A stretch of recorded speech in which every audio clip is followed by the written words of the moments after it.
السلام عليكم. أعوذ بالله من الشيطان الرجيم. بسم الله الرحمن الرحيم، والصلاة والسلام على رسولنا محمد سيد الأولين والآخرين.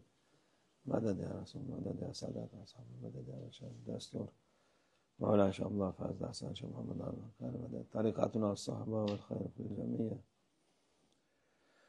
بينما صلى الله عليه وسلم من تواضع لا رفعه ومن تكبر وضعه، او kama kal. Peygamber sallallahu aleyhi ve sellem buyuruyor, tevazu eden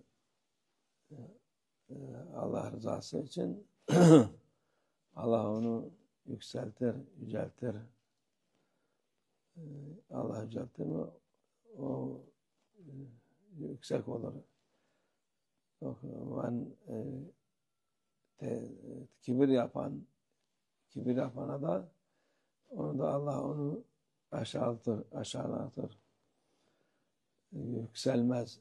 Kendi kafasına göre ben kibir yaptım, ben şöyleyim, ben böyleyim deyip de kibir yapan insan zaten sevilmeyen insan. Allah Azze ve Celle'yi sevmediği insan kibir olan en büyük kabahattır insanoğlunda. Günahtır, güzel bir şey değildir. Onun için çoğu insan kibir yapar.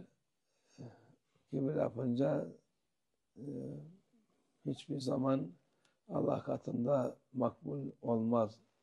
Peygamber katında da makbul olmaz. O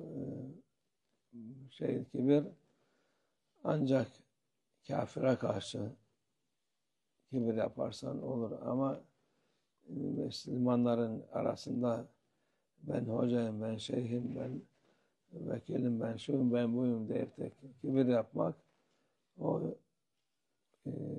yakışmayan, işe yaramayan bir şeydir. İnsanın günahlarını çoğaltır, sevaplarını giderir. Onun için tarikat ehli en mühim şey tevazu olması, tevazu sahibi olmasıdır. Tevazu olmayan insan tarikata zaten girmesi gerekmez. Alimlerin arasında olsun, benim ilmim şöyledir, ben böyledir. Orada biraz kendi kendine kibir yapsın. O da ona da fayda etmez, başkasına da fayda etmez. Allah muhafaza etsin. Bu şerrinden nefsimizin Allah yardım etsin. Kibirden muhafaza etsin inşallah. Ve min Allah tevfik. El Fatiha.